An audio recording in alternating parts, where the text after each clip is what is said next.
Halo, namaku Maggie. Umurku 16 tahun dan aku cukup emosional. Sebagai anak kecil, aku tidak pernah selesai membaca buku dongeng. Sang pangeran akan menikahi sang putri dan aku akan menahan nafas lalu air mataku akan mengalir seperti sungai. Aku tidak bisa berada di tempat umum karena aku merasa sangat malu. Apakah kamu adalah tipe orang yang pemalu lalu menangis di tempat umum? Suatu hari aku pergi di tengah-tengah konser yang aku dan teman-temanku telah tunggu selama 1 tahun karena sebuah lagu sedih tentang cinta yang tidak bahagia. Suara tangisku lebih keras daripada suara sang penyanyi. Teman-teman menertawakanku atas kejadian ini selama beberapa waktu yang lama. Dan sekarang aku tidak bisa pergi menonton konser, pertunjukan, atau menonton film sedih meskipun aku tidak tahu jalan ceritanya. Dan itu semua karena air mataku. Aku selalu sangat lemah. Aku sering sakit saat masih kecil. Ibuku mengerjakan beberapa pekerjaan sehingga tidak ada orang yang bisa merawatku. Aku terus-menerus diberi resep obat-obatan dan vitamin-vitamin yang mahal.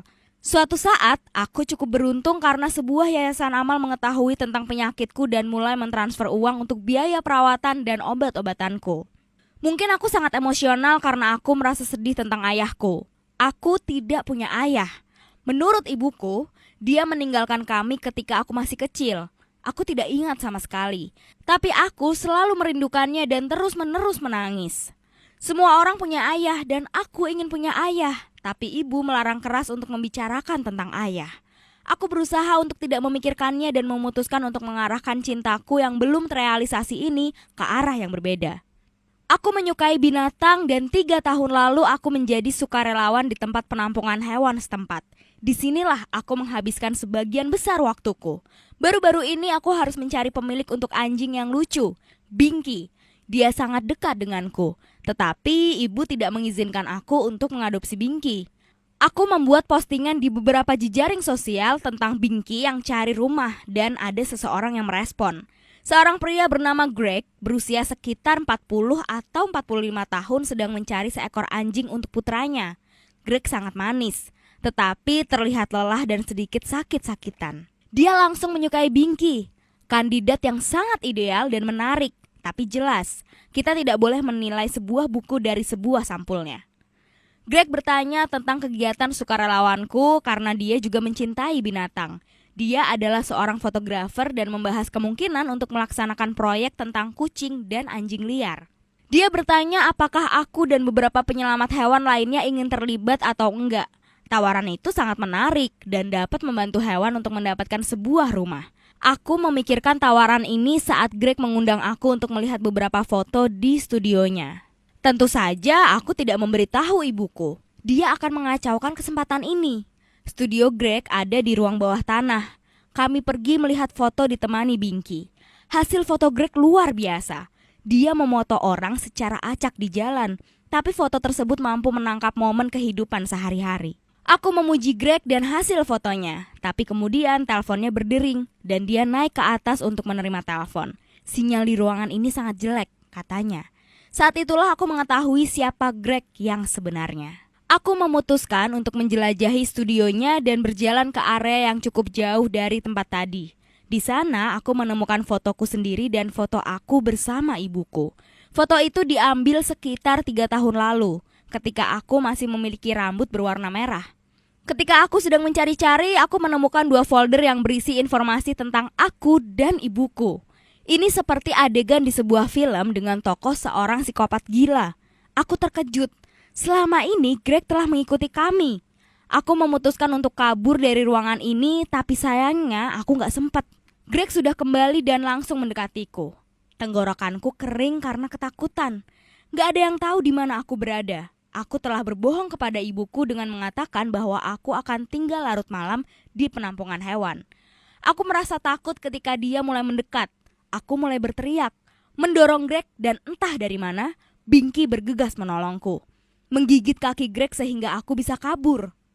Begitu tiba di rumah, aku mulai menangis kencang. Tidak seperti biasanya, tiba-tiba mataku terasa sakit sekali.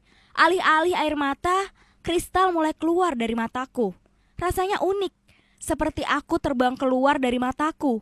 Apa yang sebenarnya terjadi? Aku memanggil ibuku, lalu dia masuk dan mengumpulkan kristal di telapak tanganku. Tangisanku menghasilkan 15 keping kristal. Rasanya mataku akan meledak. Tiba-tiba ada seseorang yang mengetuk pintu. Orang itu adalah Greg. Ibuku berdiri membeku karena terkejut. Greg membawa Binky bersamanya dan mengatakan bahwa mereka telah mengikuti kami, atau lebih tepatnya memotret kami saat di kota. Apa yang dikatakan Greg selanjutnya sangat mengejutkanku. Aku adalah ayahmu. Aku gak mempercayainya. Tapi ibuku mengangguk pelan. Ini gila. Rupanya Greg tidak ingin meninggalkan kami. Bertahun-tahun yang lalu ketika aku masih kecil, dia mengetahui bahwa dia memiliki penyakit langka. Metabolisme asam amino yang mudah menguap dan mempengaruhi fungsi ginjalnya. Akibatnya, jumlah asam amino sistein yang tinggi dan tidak normal itu terakumulasi dalam tubuhnya, kemudian terbentuk menjadi kristal. Dia diberitahu bahwa dia tidak akan bertahan lama dan dia tidak ingin menjadi beban bagi ibuku dan aku. Sehingga dia memilih untuk pergi. Tetapi para dokter itu salah. Greg telah berdamai dengan penyakit itu dan bahkan mulai bekerja sebagai fotografer. Dia mentransfer uang untuk aku dan ibuku sebanyak-banyaknya. Jadi, selama bertahun-tahun ini dia yang membiayaiku, bukanlah sebuah yayasan, melainkan ayah. Aku menahan emosiku ketika dia memberitahu kami bahwa dia berhak melakukan itu. Tapi setelah itu, aku menangis terseduh-seduh. Kristal keluar lagi dari mataku. Greg juga langsung menangis. Aku hampir pingsan dan terkejut dengan apa yang kulihat. 2 kristal besar muncul dari matanya. Kami memiliki penyakit yang sama dan gejala yang sama. Semua masalah kesehatanku bersifat genetik dari ayah. Ayah merasa bersalah. Tidak hanya karena memberiku kesehatan yang buruk, tapi juga penyakit keturunan. Serta karena dokter mendiagnosa aku hanya mampu bertahan 1 bulan. Aku baru saja menemukan ayahku dan aku harus kehilangan dia lagi. Aku hampir menangis, tetapi ayahku membuatku berjanji tidak akan menangis lagi. Ayah memberikan Binky dan berkata, "Maggie, setiap kali kamu ingin menangis, lihatlah anjing ini. Ingat, hidup itu indah dan luar biasa, tapi hanya sementara. Jadi, pastikan kamu menikmati hidupmu." Malam harinya, ayah langsung pergi dan aku tidak pernah melihatnya lagi. Aku berusaha menepati janjiku dan menjalani hidupku semaksimal mungkin. Jadi, jika kamu menangisi sebuah film atau lagu tanpa alasan, ingatlah ceritaku dan jangan buang air matamu meskipun itu bukan kristal. Apa alasanmu menangis? Ceritakan di kolom komentar dan ingat untuk menyukai video ini lalu berlangganan saluran ini untuk konten yang lebih keren ya.